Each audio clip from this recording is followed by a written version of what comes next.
CD_worldwide coming on. I think it's like 6 o'clock in the morning out there for him. So I'm very grateful that Chris can get on this early in the morning. So hello, Chris. How you doing today? Good morning from Bangkok, Thailand. Wednesday morning, bright and early. Nice, nice, nice, nice. So with you guys, what, 11 hours ahead of us? Yeah, 11 hours ahead is exactly right. Yeah, for now at least. Yeah, and during daylight saving time, it changes to 12 hours because they don't do daylight saving times here in Thailand. Copy. Yeah, so it's All right. easy when, but hey, all good. All right, Chris Dietrich. Let's really find out who you are, what makes Chris who he is, who is this CD_worldwide. Um, Tell me about yourself. You know, you're a TBI survivor. What actually happened? Why are you a TBI survivor? What does that mean, actually? Traumatic brain injury survivor. I was in a 2008. I was still a senior in high school, and I was driving quickly, trying to beat my friends to lunch. I can't remember this. This is just from what I've been told over the years. And obviously, I lost the race because I flipped my car out of control, ended up hitting the left side of my head as the tree went into a corner, into a tree, as the car went into a tree, and was knocked out right away. Spent 3.5 weeks in a coma. And when I slowly came to went from a coma to a vegetative state, and once I could start to really register what was going on, the right side of my body was paralyzed because I injured the left side of my head. And from that day, it was let's go, let's go, let's go, let's start moving forward, let's go. It's the only way. And I've had incredible family support. My father, well, everyone was there, but my father was spent every night in the hospital, in the ER with me and in therapy with me, just to keep my mind focused on what was most important, which was improving. There was nothing else as important as that. And Let, let, Go ahead, go ahead, go ahead. yeah, so that led me, got out of rehab after a few months, out of inpatient rehab, because I was very fortunate. My brain seemed to be coming back way faster than my body did. So I was laying in the hospital, in the therapy room all the time, just kind of going crazy. I was ready to go home. So I was able to get into outpatient therapy, and still every day I would be going to therapy every single day. And during 2008 into 2009, that was the most important thing. Had goals that I had to achieve to get well enough to move to the next step, which was to go to college and then continue. Yeah. You said something very important at the beginning of what happened to you. You said, okay, this happened now, let's go. So obviously from that point on, you automatically set aside yourself, I'm gonna keep on moving. I'm not in the vegetative state. I'm gonna be whoever I want to be in life, and nobody's gonna tell me otherwise. Can you elaborate more on that? Yeah, right. It's been a again a mindset from the very beginning, because the only person I'm hurting by dwelling on what had happened and what I had been before is myself. Because every second or every minute, every hour that I spend feeling bad about, oh man, I can't believe this just happened to me. What's going on? It's a minute, hour, whatever, wasted from me continuing to improve. I feel a lot better rather than living in the past. I feel a lot better doing things that are going to make me feel better, make me get better, make me improve. So if I'm feeling like crap, I'd rather go sit on the reclining bike and move my legs as much as I could, or use the hand wheel to get my arms moving back and forth, anything back then. And yeah, it has stayed with me. And again, let's go, let's go, let's go. We have to keep moving forward because it's the only way. It's the only way to start feeling better. And So I really want you to I'm really glad that you really touched on that because as stroke survivors, as TBI survivors, as anybody that has any type of problems with their brain, and trying to come back from whatever deficits they have, they feel like they are in a dark place. They get depressed. But once you said, mind over matter, that's the same thing I had. It's mind over matter. I couldn't walk. I couldn't swallow. I couldn't drink water. I couldn't do all that stuff. But I was like, you know what? I want a piece of steak. I want to get home. I want to walk. I want to do all these things. And as long as my mind was saying that, I was able to do those things. But a lot of people stop because their mind is telling them something different. So I'm very glad that you're telling people that they need to keep that motivation going, not be dwelling in that past and be in those dark places, because that's going to destroy you. So, you went to college. You graduated college, yes or no? Did you graduate college? Yeah, trust me, it was not an easy feat with injured as I was. But yeah, I did in 4 years. I had a lot of assistance from family, and my dad helped me out through a lot of my classes and things like that. A lot of the finance classes that I was in, I was trying to follow in kind of his path. But made it through in 4 years. Yeah, again, going along the same line, it's mind over matter. My physical disability was rather, again, I could walk like I wanted to. Well, not like I wanted to, but I could walk from point A to point B. But I really was not in good shape at all. And I was always thinking I was better than I actually was. Which is, and so I often would bite off much more than I could chew. And that was going to college. And that first year, like looking back, my mom, my dad, we all laugh about it now, thankfully, that it was really, I was not in any good shape to go to school after only 18 months after my brain injury, to be living on my own in a different state, I'm from New Jersey where I had my injury. And I went to college at the University of Miami. And I was not in the right place. Slow down, Chris. Right. You had a TBI. Your family's all the way in New Jersey, and you go like what, 1,000 miles away from home to go to school? That's what you're telling us? Yeah, exactly. Yeah. I got into the U. I wanted to get out of the cold weather. I wanted to go to football games. I wanted to live the dream. That was the plan. And yeah, that's what we had to do. Exactly. And again, if I was able to like step out of my own self and like look from elsewhere, you could tell that I probably shouldn't have gone to school right away.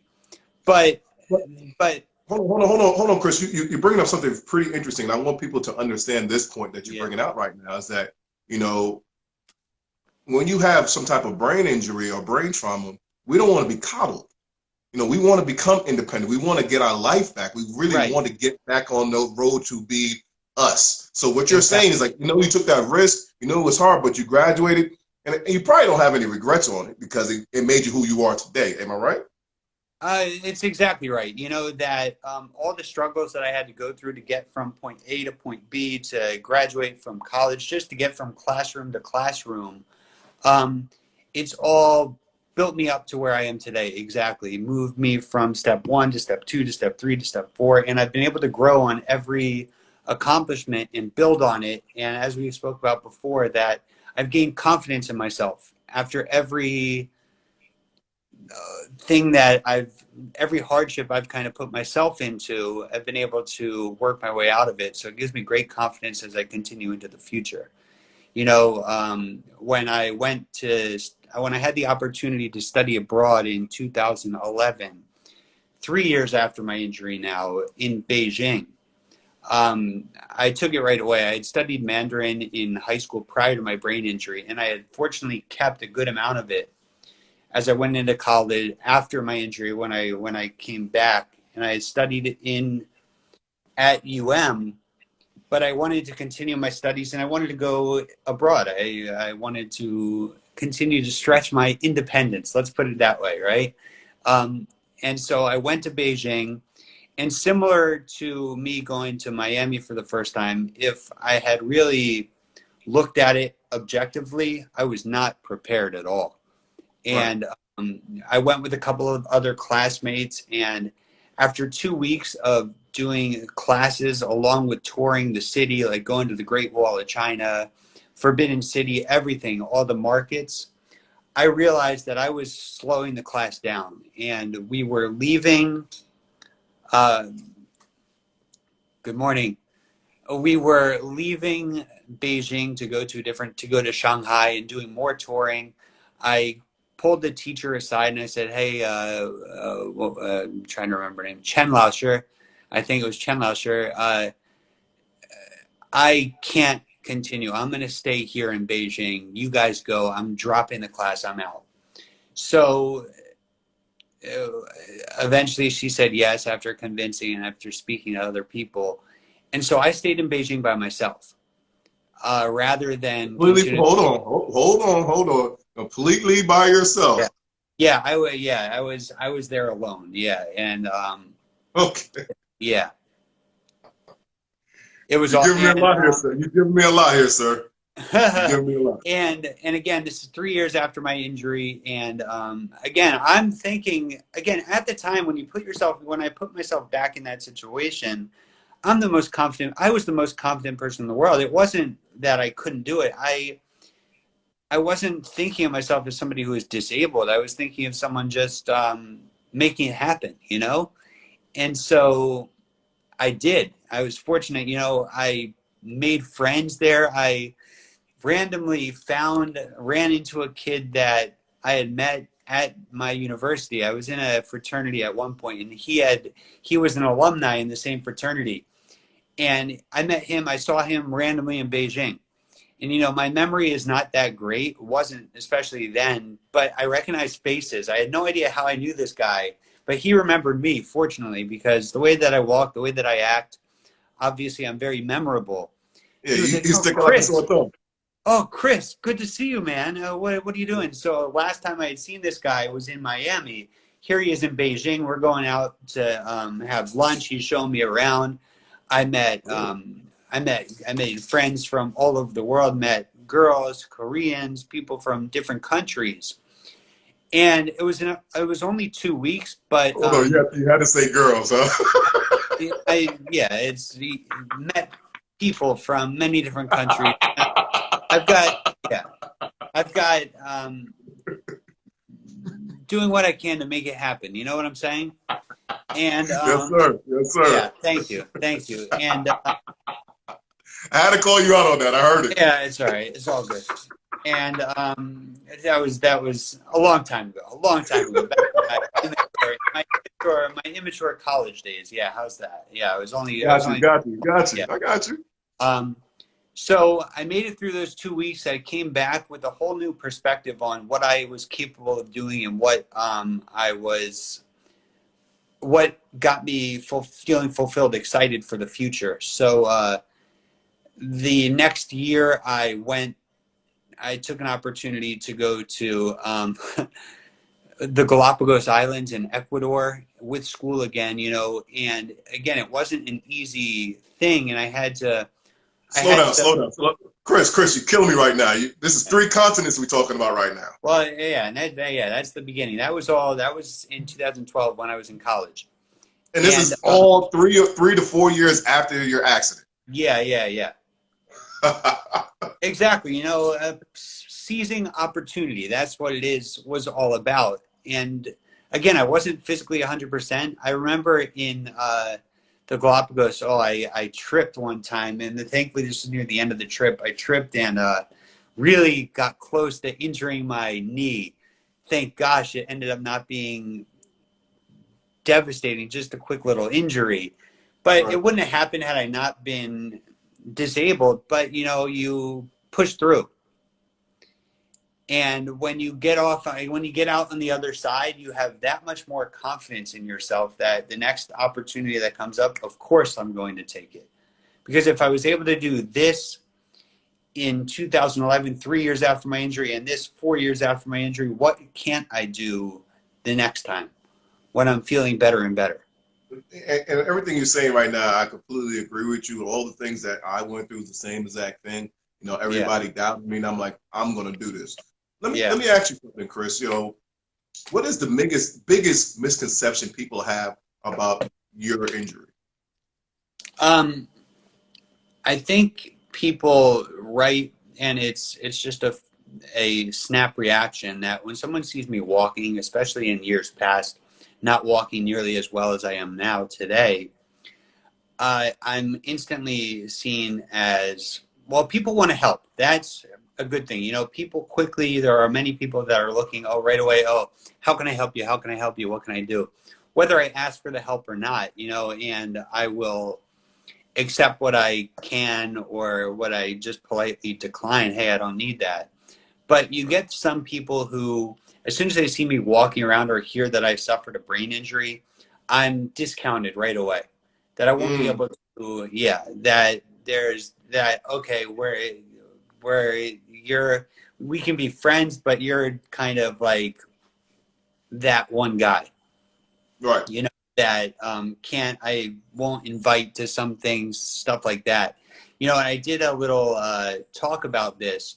The people that have stuck with me in life are the ones that build me up, the ones that look at me as an equal, or like that, you know, that are inviting me to do things that maybe I have to say, hey man, I can't do that. I would rather that be the case. If that, I'm certain that you would agree that I would rather have to deny an invitation because I'm not physically or mentally capable rather than someone just assuming that I cannot do it.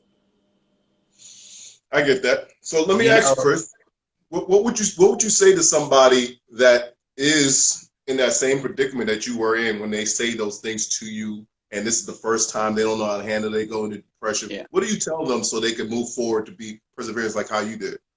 Um, Again, have confidence in yourself. Be confident in what your abilities are, you know, and for every one person that is negative towards you or negative towards what has happened to you, you can find four or five or six or a number of people who will help to build you up. And Right. search out for people, you know, can have it in yourself. Look at past situations and how you couldn't do something back then, but now you've been able to work to achieve that goal, whichever goal it was, doing whatever it has, whatever you now can do that other people think you can't. You know, use that as fuel to your fire, as something to push you, to continue pushing you forward, to want to achieve more. And hey, maybe I'll prove this person wrong. I'll surprise them and I'll find people that think I can do it and they deserve my time more so than that person who didn't think I could. So thank you for answering that. Yeah. And you're making me think about a lot of stuff even when you're breaking that up. One thing I'm thinking about is as you was before this accident happened, and I guess you was Yeah. a carefree guy racing back and forth to, I guess, lunch, whatever, and you said you lost Taco the Bell. race. Taco Bell You know, that Taco time. Bell, wherever you was going to, Yeah. you was very impatient. But now, I guess your life is different, so you slow down and you really methodically think about what you want, but you have these goals in front of you. So the question I have for you, Chris, is what type of mindset did you have coming out? Like, did you say, you know what, I'm just gonna go balls to the wall and just keep on going, or did you plan everything out? You wrote it down and you saw your achievements and you said, okay, last year I was able to do this because I know you said something about 2012. I was able to do this, so now I can do anything I want to do. It So, what was the script? What's the manuscript for people? it's more for me, you know, for everything when it comes to therapy, when it comes to life in general. It's been more, I don't know if you want me to say it's been very methodical. It hasn't been. Again, I'm just going, just doing, seeing what I can and cannot do. You know, it's life is much more exciting that way. I don't know, I guess that I'm always going for everything. Can't always achieve it all, but I can then fortunately look back now and be able to see where I was and where I am now to help me build confidence when I cannot achieve all the goals that I'm looking for yet. Does that help? Is that No, that does. I'm glad you said that yeah, because, yeah, 'cause I yeah, think totally different now too. I don't think methodical. I think, you know yeah, what? I want to climb up those stairs. Yeah, I can't climb them up today, but tomorrow I'm definitely going to be able to do that. exactly. Yeah, So if I fall, I'm good. yeah. You So, know, now so right here, I have my computer, and now I've got like a little timeline that I've got going back all the way to 2008, just with all like what I think are key moments, things like that. But that's all in the past. It's nothing that I have moving forward. Yeah, it's just I've got ideas of what I want to do. I want to continue myself physically and mentally improving and improving and improving, and going to do whatever I can to make that happen and to continue to live life and experience everything and seize opportunities. I completely get it, and it seems like you're on the same page as me. And everybody I talk to have some type of near-death experience, their life is completely different. They see things completely different. They have, I guess, different prescription glasses on because everything is different in Yeah. life. And basically, what you're telling me is like, hey, if I fail, I failed, but at least I tried. I'm not going to have that Well, fear yeah. anymore. So are you saying that you don't have fear of things anymore because I you want mean, to experience all things? yeah, it's I'm confident in myself. How's that? Of course I could be scared of some stuff or have fear, but even things that I'm nervous or worried about, I'm confident that I have what it takes to make it through, to get what I want, to get what I need. You know, really in the way my brain is redeveloped, I've done very well with other people, building relationships with people and having conversations with people, and becoming friendly with whoever I have to be friends with, to build myself up and to make the next thing happen, you know, and whether it be, so it's not always a physical thing, but I've been able to work to achieve whatever I have wanted to achieve. And so it's not that I'm not scared of stuff. I have no fear, or I'm not worried about anything, but I have the confidence that whatever it is that comes up, be it spontaneous or be it planned, I'm going to have what it takes to get through it or to overcome, which has helped me so much here living now in Thailand for 5 years, that crazy new things come up every day. But I've been in Beijing, I've been in the Galapagos Islands, I've worked in Hong Kong, I've done all these other things. I know that there's nothing that is going to be too much for me to get through and to overcome. And that's what builds confidence for me to continue moving forward. That's exactly what I mean. Like before this happened, obviously you probably wouldn't have done all these things. So people look at what happened to you as a curse, but you're like, hey, it's a blessing Yeah. because look where I'm at now. All I'm doing right. all this stuff now that I wouldn't have done. Exactly. And it's all that much better now because of the unique perspective that we have, where in May of 2008, I woke up and I was laying in a hospital bed, and my right side didn't work at all. And I had no memory of what had happened to me, didn't know where I was. And now look at me today, waking up every morning in Bangkok, Thailand, after being in all these other continents and countries around the world.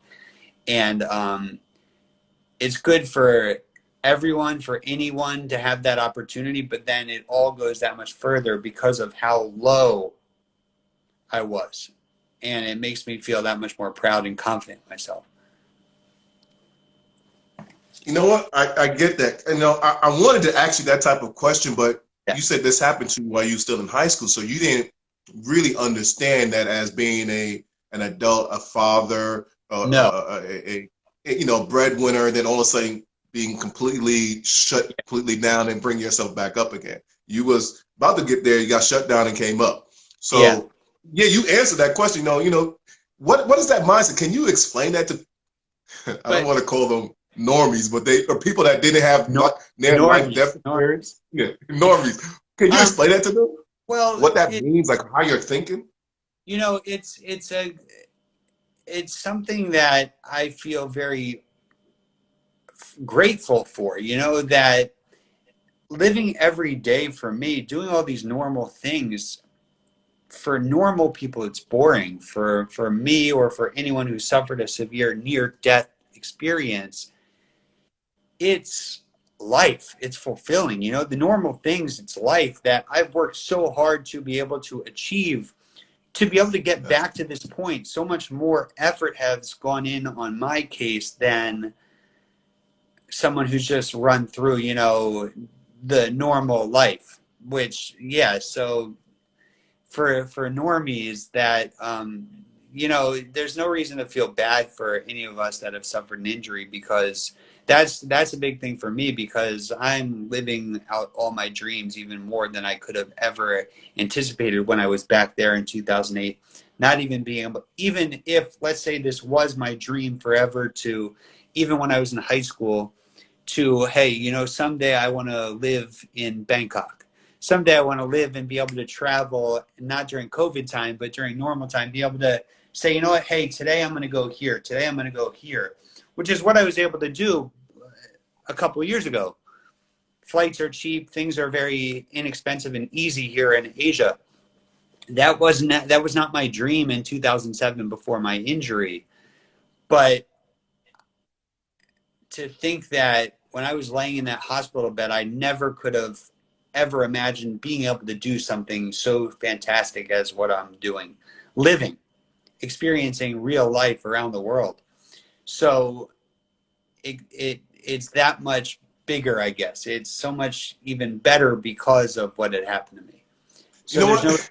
yeah, I kind of rambling, I think, but I don't, yeah, I agree with you because for me, honestly, and it seemed like we're on the same wavelength with this. yeah, I kind of feel sorry for people that hasn't gone through this because they don't see how precious life is. They don't understand that tomorrow's not guaranteed. They need to really take life by the horns, and just live it instead of hesitating and have all these trepidations. You know, when I was talking about fear, I wasn't talking about necessarily that you're scared that you're gonna die or something like that. Just this fear of failure, like yeah, you welcome failure. You like, hey, I failed. Okay, let's try this way now. right, Let's try yeah. that way. Yes, very good point. Yeah, no fear of failing because it's happened so much before, and I've always been able to bounce back, and it helps build confidence, and that's the number one thing, at least for me. Confidence pushes me forward, Absolutely. and yeah, Well, Chris, I like what you we're said at the about end of our show, Chris. uh, We got so killing much me, information in. I killing want me. some more, but before we go, there's a couple of things I need from you. I Yeah. need to give you these rapid fire questions. I put these video clips together and I compile them, put all these stroke survivors, TBI survivors together, and I put them on a clip for my YouTube channel. So I'm Okay. gonna ask you about 5 questions. All I right. won't disturb you, but give me 30 seconds tops video clips for each answer, okay? Oh, okay. All right. Okay. Are you I'm ready ready. for me, sir? I'm ready. I'll try. All Yeah. right. Question number one. Do you feel different about life? I feel life now. I see opportunity more, and I'm able to enjoy, appreciate life more. Appreciate opportunities I've been given to continue achieving goals and things like that. Yes. Question number two. What is important about life? My family, I and I'm trying to make people proud, and what I've been able to accomplish in sharing with others, and providing inspiration and motivation for other people who were where I was and are looking for more ahead. Okay. Question number three. Before your accident, what did you take for granted? Before my accident, um, again, I was only 18, so I don't know. But people in general, you know, opportunity. I was given a lot of opportunity right from the start, and just took it for granted because it's what I had, you know. And then all that was taken from me, and I've had to work to get it all back. Such as walking, talking, Yeah, whatever. walking, living. Right. I get that. Hmm. Question number four. If you had died, who would have been most impacted by your death? And how's your relationship with that person today? I believe it would be my father, and our relationship has flourished since my injury. And I mean, it was strong before, but has grown far even stronger than it ever was. He is my patient advocate, I guess. He's always doing research for me and helping me to achieve. Anytime I'm ever don't want to work out or whatever, I always have the motivation of I want to get better for my family, for all that my father, all that the rest of my family, especially my dad, has sacrificed and given me. I can't say I don't want to work out. I have to keep getting better. I have to do whatever I can. Last question. What did the threat of death teach you? The threat of death taught me to be confident. Be confident in myself and use your confidence to push you forward in life and to achieve goals and to go on adventures, to live an exciting, real, full life. That's what death has taught me. The threat of death, I'm not dead. Confident. Be confident in yourself. Being confident. All right, Yeah. Chris, what I'm going to do, I'm going to allow you to close up the show. So anything that you want to say to the audience or anything that you want to promote, feel free to do it now. Oh, I wasn't expecting that. No, I just, if anyone ever has any questions or wants to follow me along, it's my Instagram is CD_worldwide. I'm very active on it and very, want people to ask me questions and want people to come to me with anything, because we all have the opportunity, if you've suffered an injury, to use our past as fuel, as fire, to keep us pushing forward, to make us feel confident and make us feel alive and well and proud of ourselves. So that's me. And Chris Dedrich, the AVM superhero. Yeah. Chris Dedrich, thank you so much for getting up so early in the morning and actually giving our audience something to really think about. I really appreciate you, brother. Let's do this again another time. Yeah. Anytime you're ready, we can do it, man. And go Patriots, hate Eagles. We'll see. Have a good day, sir. All right, pleasure. Have a good night's sleep. Bye-bye. All right, bye. Bye-bye.